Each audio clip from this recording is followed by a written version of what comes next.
Terus disuruh manfaatin, gunakan tuh semua yang aku titipin. Gunakan untuk kamu, bukan untukku, kata Allah. Terus kalau kita gunakan secara bertanggung jawab sesuai maunya Allah, nanti di akhirat dikasih reward. Ya Allah, rewardnya nggak bisa kita bayangkan. Duh, dunia ini sudah Tuhan ciptakan untuk memenuhi semua kebutuhan manusia, tapi tidak akan bisa memenuhi keserakahannya manusia. Ini nggak cukup tuh dia. Iya. Nah, hamba itu adalah orang yang mengerti bahwa semua yang dia punya harus dia pertanggungjawabkan. Kenapa orang korupsi? Kenapa orang berlaku aniaya? Kenapa orang zolim? Karena dia lupa bahwa apa yang Allah berikan kepadanya akan dipertanggungjawabkan. Nah, Ramadan meneguhkan esensi tentang kita itu sebagai hamba.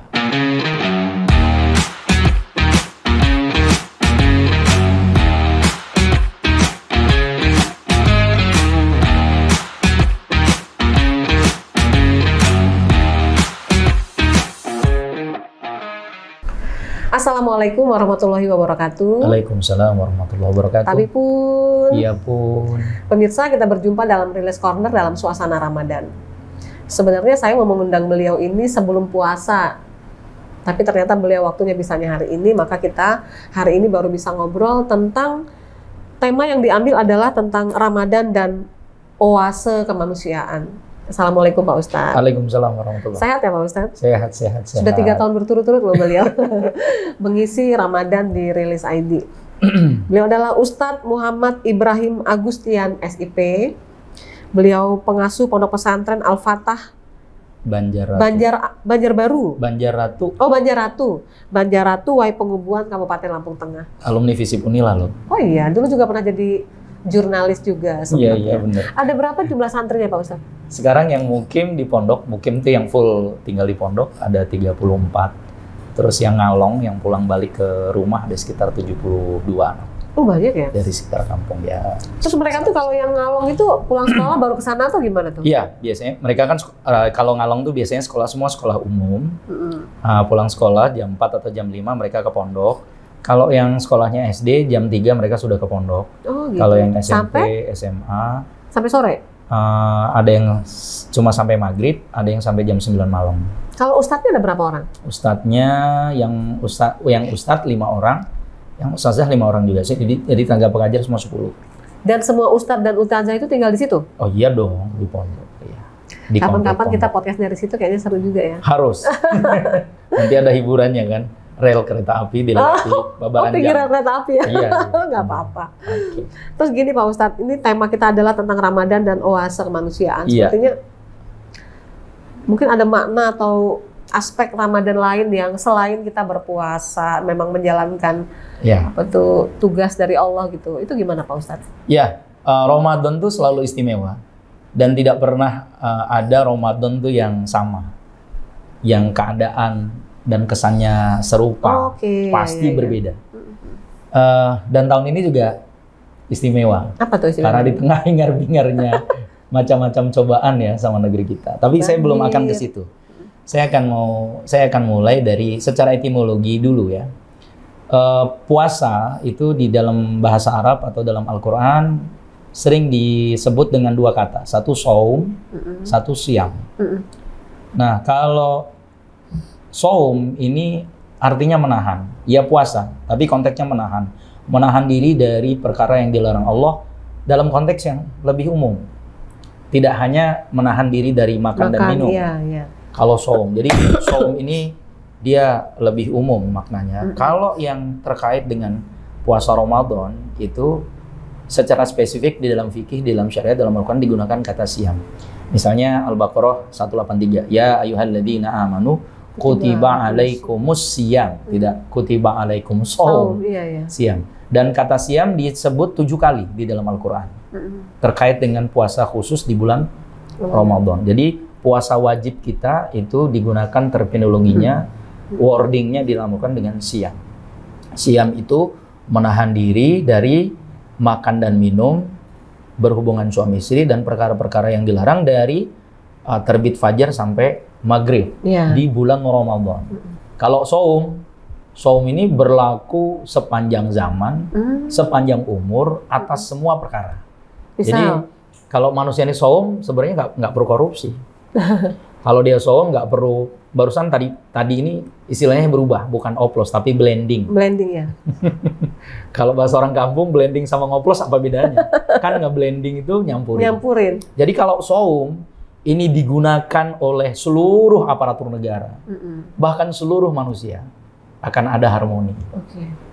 Saum. Nah, kalau siam spesifik puasa Ramadan. Ini secara etimologi. Lalu kalau kita bicara hakikat, kenapa kok puasa bisa dipandang sebagai satu oase kemanusiaan di tengah padang pasir kemanusiaan yang gersang, ya, di mana semua orang dinilai berdasarkan konteks materialnya saja, dan itu sudah menyerang manusia modern sejak kapitalisme hidup di Eropa. Ketika awal revolusi industri, para filosof sudah gelisah karena revolusi industri melahirkan surplus produk, kemudian ada ekspansi pasar, lalu orang-orang besar yang menguasai pasar hanya peduli kepada capital modal, untungnya saja. Lalu akhirnya lahirlah kolonialisme, imperialisme, perbudakan. Kita lihat dan kita baca dalam sejarah bahwa Eropa itu yang sekarang sok paling bagus itu telah mengekspor jutaan orang Afrika untuk dijadikan budak di Eropa dan Amerika Latin dan Amerika. Nah, Ramadan ini bisa kita gunakan sebagai oase kemanusiaan. Kenapa? Karena Ramadan punya 3 spektrum, punya 3 aspek. Dia punya 3 punya 3 spare. Dia punya 3 sasaran tembak. Pertama, Ramadan punya aspek transendensi. Transendensi itu aspek vertikal, ya, urusan kita sama Tuhan, sama yang menciptakan. Yang kedua, aspek afirmasi, peneguhan atas kehidupan yang baik. Nah, terus yang ketiga itu emansipasi. Emansipasi dalam arti penghargaan terhadap kesetaraan sebagai sesama manusia. Kira-kira gitu, Mbak. Ini hebatnya Ramadan. Kalau gitu sekarang kita kupas satu persatu nih Pak Ustadz, dari 3 aspek tadi, mulai dari afirmasi. Afirmasi itu kalau transendensi dulu. Transendensi, oke. Transendensi. Hubungan dengan yang menciptakan. Ya. Di dalam Al-Quran, dalil tentang puasa, tentang siam Ramadan, tentang puasa Ramadan secara umum, paling masyhur, paling populer, paling viral adalah surat Al-Baqarah ayat 183. Ya ayyuhalladzina amanu kutiba alaikumusiyam kama kutiba alal ladzina min qablikum la'allakum tattaqun. Ini satu ayat ini sudah beres menjelaskan semuanya.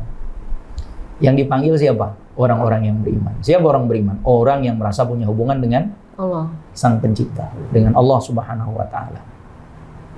Kemudian ya ayyuhalladzina amanu, Allah jelaskan kutiba alaikumusiyam. Diwajibkan kepada atas kalian semua wahai orang yang merasa beriman siam. Siamnya kapan? Hanya sekali.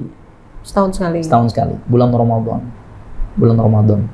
Secara formal, legalistik, secara jurisprudensi memang hanya di bulan Ramadan kalian wajib siam. Tapi nanti ada penjelasannya. Kama kutiba 'alal ladzina min qablikum.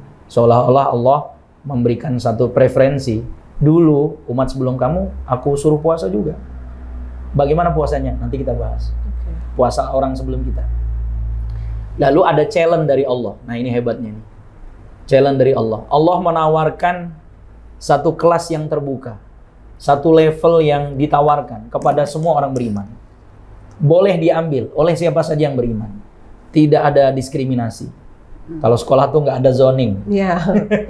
Tidak ada perbedaan. Tidak ada syarat apa-apa. Asal mau, kamu bisa sampai pada level itu. Apa yang Allah tawarkan? La'allakum tattaqun. Agar kalian jadi orang-orang yang bertakwa. Nah, dari sini nih kita mulai. Takwa. Jadi kita mulai dari belakangnya malah. Yeah. Takwa. Takwa itu apa, Mbak Novi? Menurut Mbak Novi lah. Kita kan diskusi juga. Takwa itu kita menjalankan perintahnya, gitu kan. Baik yang wajib maupun yang sunnah. Ya, secara umum, menurut ulama seperti itu. imtithalu awamirillah wajtinabu nawahihi. Definisi menurut bahasa Arabnya, bahasa fikihnya. Apa tuh artinya? Imtithalu awamirillah, melaksanakan semua perintah-perintah Allah. Oke. Wajtinabu nawahihi, dan menahan diri dari perkara-perkara yang dilarang Allah. Ini definisi secara umum. Bahasa ringannya, bahasa ringkasnya, takwa tuh sudah punya rasa takut. Takut yang lahir karena merasa diawasi, diperhatikan, didengar, dilihat oleh Allah. Jadi orang beriman bisa sampai pada level takwa awalnya itu karena dia merasa ada CCTV dari semua penjuru, sehingga nggak ada tempat dia bersembunyi. Memang seolah-olah ini pemaksaan, dipaksa supaya dia punya rasa takwa ya. Tetapi pada akhirnya ketakwaan itu adalah satu perkara yang memang dibutuhkan manusia untuk membangun peradabannya. Dengan ketakwaan manusia bisa membangun peradabannya. Nah, itu konsep secara konseptual. Sekarang konsep operasionalnya apa nih? Konsep operasionalnya diterangkan oleh Sayyidina Ali, khalifah yang keempat, sepupu Rasulullah SAW, sekaligus menantu Rasulullah SAW. Sayyidina Ali karamallahu wajhah radhiyallahu an. Beliau mengatakan, takwa itu ada cirinya. Kalau kamu susah menangkap apa makna takwa, maka gampangnya gini aja, lihat aja, ada cirinya. Seperti garam loh Mbak. Apa tuh cirinya? Garam cirinya asin. Asin, walaupun yang asin nggak harus garam. Iya. Dicuekin kawan, asin. Dicuekin mertua, asin. Diperlakukan nggak enak sama suami, asin, ya kan. Calon kita kalah pilek, pilkada, pemilu, rasa asin. bahkan pahit. Nah, tapi garam secara khas punya cirinya asin. Orang yang bertakwa punya ciri, kata Sayyidina Ali. Ciri pertamanya al-khaufu bil jalil. Wah, Mbak Novi nggak apa-apa kan belajar jadi santri. Al-khaufu bil jalil. Al-khaufu bil jalil ini itu tadi, takut kepada yang maha perkasa. Yang kedua, wal ibadatu bitangzil. Nah, yang kedua cirinya dia mau beribadah, dia rela beribadah menurut apa yang diturunkan, petunjuk Al-Qur'an dan arahan Rasulullah SAW. Ciri yang ketiga, wal qana'atu bil qalil. Dia sudah mulai punya rasa keikhlasan menerima sesuatu, terutama rezeki walaupun sedikit. Apapun yang dialami merasa dia cukup dengan yang sedikit. Dan yang ketiga, al-isti'dadu liyaumir rahil. Setiap saat, setiap detik dia itu selalu punya persiapan atau mempersiapkan diri menghadapi hari perpisahan. Berat ya cirinya. Yang paling terakhir itu berat. Gak usah yang keempat, yang pertama juga udah berat. Iya. Oke, kita kupas nih. Aspek transendensi itu ada di ciri yang pertama. Al-khaufu bil jalil. Dia punya rasa takut kepada Allah Subhanahu wa taala. Hari-hari dia merasa diperhatikan. Sebenarnya dalam kata al-khaufu bil jalil, punya rasa takut kepada Allah, ipso facto di dalamnya ada introducing, ada intrusi, di dalamnya mengandung harapan. Allah itu bedanya dengan makhluk. Walaupun Allah menyuruh kita merasa diawasi oleh Allah, diawasi oleh Dia sehingga kita ini merasa takut. Tetapi di saat yang sama Allah berikan semuanya kepada kita. If you give, you get. Kalau kamu berikan kepadaku loyalty, kata Allah, saya kasih semua yang kamu minta. Itu enaknya punya Tuhan seperti Allah ini kan. Yeah. Allah kasih titipan, tapi titipannya boleh dipakai, bahkan boleh diambil manfaat, boleh dikembangkan secara bertanggung jawab. Nah, gitu. Dikasih umur. Maunya Allah apa tuh dengan umur kita? Yang dimanfaatkan pasti dimanfaatkan untuk kebaikan-kebaikan, membangun kebaikan, ya kan? Kemudian mengerjakan kebaikan, menyebarkan manfaat kebaikan kepada sesama, meninggalkan kebaikan. Nah, secara bertanggung jawab, kebaikan yang dikehendaki oleh Allah tentunya. Nah, terus bahkan Allah Subhanahu wa taala tidak hanya memberikan fasilitas, kelak di akhirat Allah akan berikan reward. Iya. Nah, ini kan hebat tuh. Coba Mbak Lu kalau ke pasar nitip motor, kan hanya sekedar nitip. Lu ambil motor, setidak-tidaknya lu harus bayar uang parkir. Ini Allah enggak. Lu dititipin, wah lu. Ini susahnya sama senior sendiri. Kita sama Allah dititipi hidup. Di dalam hidup itu ada nafas, ada usia, ya kan? Ada tubuh, ada penglihatan, ada indera, ada harta, ada lingkungan sosial, ada keluarga, ada apa sekarang tuh? Ada popularitas, ya kan?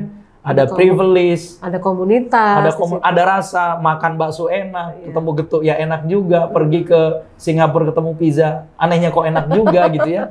Itu kan hebatnya begitu. Nah, terus disuruh manfaatin, gunakan tuh semua yang aku titipin, gunakan untuk kamu, bukan untukku kata Allah. Terus kalau kita gunakan secara bertanggung jawab sesuai maunya Allah, nanti di akhirat dikasih reward. Ya Allah, rewardnya nggak bisa kita bayangkan. Duh, kalau kita nitipin motor atau kendaraan di tempat parkir, tidak. Udahlah kepanasan, ya kan? Ada risiko gores. Kadang hilang juga. Hilang juga. Udah keluar kita harus bayar parkir. Itu bedanya aspek transendensi. Nah, maksudnya apa? Yuk, di bulan Ramadan ini kita mulai balik yuk sama Allah. Belajar kenal yuk sama Allah yang nyiptain kita gitu. Belajar kenal yuk sama diri kita. Bahwa kita ini makhluk seperti apa sih? Maunya Allah itu kita ini seperti apa sih? Ramadan berikan kesempatan itu. Nah, kita masuk afirmasi. Afirmasi ada dalam ciri yang 3, 4, 5. Yang 2 tadi itu wal ibadatu bitangzil. Afirmasi ini kan peneguhan ya, harkat kita sebagai manusia. Kalau di dalam Ramadan itu ingin meneguhkan posisi kita sebagai hamba. Sorry, ini hamba jangan dipersepsikan sebagaimana hamba dengan sebagaimana persepsi orang banyak bahwa hamba itu sesuatu yang hina. Hamba kalau di dalam agama itu sesuatu yang justru mengandung kemuliaan.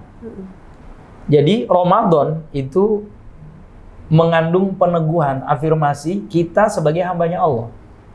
Kalau kita mau jadi orang beriman yang paling dekat dengan Allah, paling disayang oleh Allah, paling punya privilege kalau kita angkat tangan Allah kabulin. Kalau kita ngomong, belum ngomong Allah sudah tahu dan Allah sudah dengerin. Allah sudah siapin apa yang mau kita minta. Maka kita harus meneguhkan kembali harkat diri kita nih sebagai hamba. Kok gitu Ustaz? Contoh ketika kemarin bulan Rajab peringatan Isra Mi'raj. Baginda Nabi Muhammad SAW bagi orang Islam itu disepakati sebagai Rasul Nabi terakhir dan Rasul serta Nabi yang paling mulia di atas yang paling mulia. Makhluk yang paling mulia di atas yang paling mulia. Tetapi dalam ayat yang menjelaskan Isra, dalam ayat pertama surat Al-Isra itu baginda Rasulullah manusia yang paling mulia dipanggil Allah dengan kata hamba. Subhanalladzi asra bi 'abdihi. Maha suci Allah yang memperjalankan hambanya. Kenapa kok Rasulullah tidak disebut dengan gelarnya? Rasul, misalnya subhanalladzi asra bi rasulihi, atau subhanalladzi asra bi nabihi, atau subhanalladzi asra bi habibihi. Tapi kenapa bi abdihi? Satu, Allah pengen jelasin bahwa kalau kamu hamba itu kan orang yang menyerahkan loyalitasnya 1000% kepada tuannya. Dia nggak punya apa-apa. Bahkan nyawanya dia nggak punya. Keringatnya aja bukan punya dia, ya kan? Waktunya bukan punya dia. Berdiri, bergerak, duduk, makan, tidak, itu sesuai perintah tuannya. Ini benar-benar hamba. Kata Allah, kalau kamu serahkan loyaltimu kepada saya tanpa batas, maka kamu akan paling dekat dengan saya karena kamu tidak punya batas lagi. Segitu dekatnya. Segitu dekatnya. Kamu nggak punya batas lagi. Gitu. Kita nggak punya batas lagi gitu. Nah, tentu batas dalam konteks kedekatan tetap sebagai makhluk dengan khalik ya, tetap beda. Terus yang kedua, hamba itu, Mbak, membuat kita paham bahwa seluruh yang ada dalam kehidupan kita ini harus kita pertanggungjawabkan. Nah, manusia itu lost control. Kalau kata Mahatma Gandhi yang kalimatnya diambil menjadi cover piagam human right-nya PBB, itu Mahatma Gandhi menuliskan, "The world has enough for everyone need, but not for everyone great." Dunia ini sudah Tuhan ciptakan untuk memenuhi semua kebutuhan manusia, tapi tidak akan bisa memenuhi keserakahannya manusia. Jadi nggak cukup tuh dia. Iya. Nah, hamba itu adalah orang yang mengerti bahwa semua yang dia punya harus dia pertanggungjawabkan. Kenapa orang korupsi? Kenapa orang berlaku aniaya? Kenapa orang zolim? Karena dia lupa bahwa apa yang Allah berikan kepadanya akan dipertanggungjawabkan. Nah, Ramadan meneguhkan esensi tentang kita sebagai hamba. Oke? Oke. Setelah ada afirmasi, berikutnya ada emansipasi. Nah, coba tuh. Begitu Ramadan, nggak peduli presiden di istana, nggak peduli dengan kuli atau rakyat yang di pelosok desa. Awal Ramadan bergembira mereka. Nanti malam cuma beda menu aja, mungkin presiden menunya lengkap. Sama tempat tapi sama mereka, nanti malam mereka bangun 3:30, paling lambat 4:30 mereka makan sahur. Doanya sama, harapannya sama, niatnya sama. Iya. Itu kan emansipasi. Iya. Kesetaraan bagi semuanya. Jadi Ramadan membebaskan manusia dari belenggu sektarian. Iya. Kemudian besok puasa nih, kalau pagi belum kerasa. Lemesnya sama. Menjelang zuhur, habis zuhur, lebih-lebih menjelang asar. Menjelang limit nih, mulai terasa tuh lapar. Semua merasakan yang sama. Lapar. Dan hebatnya, pendidikan Ramadan itu Mbak, kita tuh masih boleh wudhu loh. Wudhu kan berkumur. Kalau masih pagi untuk orang umum masih boleh itu berkumur. Yang penting kan nggak ditelan. Iya. Tapi kalau mau ditelan Mbak, siapa yang tahu? Cuma Allah yang tahu. Iya. Ya kan? Tapi anehnya nggak mau tuh nelan. Iya. Betul kan? Iya. Eman sama puasanya. Iya. Betul kan? Diajak berantem nih sama kawan, bilang, "Weh, gue lagi puasa." Iya. Eman dia sama puasanya. Iya. Betul kan? Sudah di depan makanan nih, makanan buka puasa, 5 menit menjelang beduk. Kenapa kok bisa sabar gitu? Iya. Sedetik aja nggak mau mendahului beduk. Iya. Iya kan? Sedetik aja nggak mau. Sama nih. Mau kaya, mau miskin, mau kota, mau desa. Sama. Bukan berarti kalau dia pejabat boleh duluan buka puasa. Nggak boleh. Sama. Iya kan? Iya. Traweh. Sama traweh. Niatnya ya sama. Kan? Niatnya sama.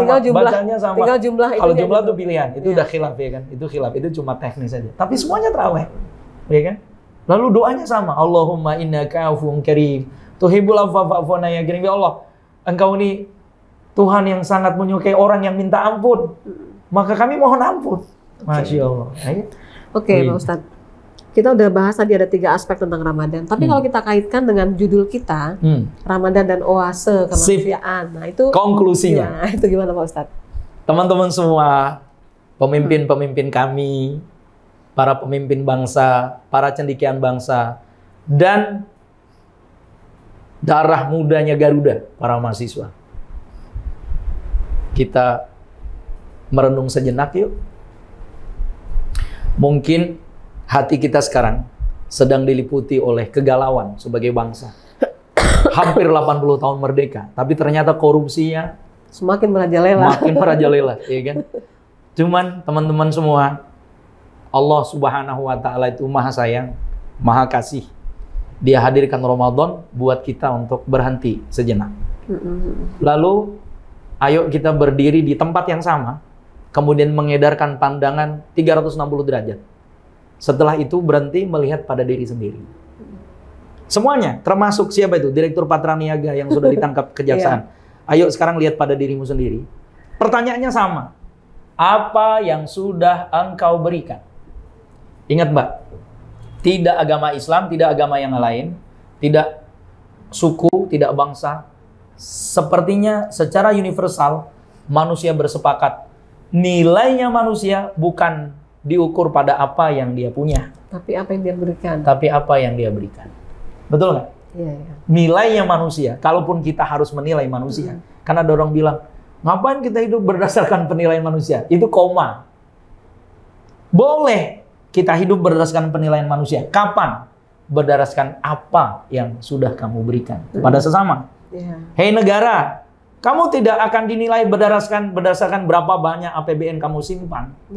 Tapi berapa banyak APBN itu digunakan untuk menyejahterakan rakyatnya. Hei pejabat-pejabat, yang kamu diberikan privilege, jadi direkturnya BUMN, kamu diberikan kekuasaan mengolah kekayaan negara. Negara berikan amanah itu kepadamu.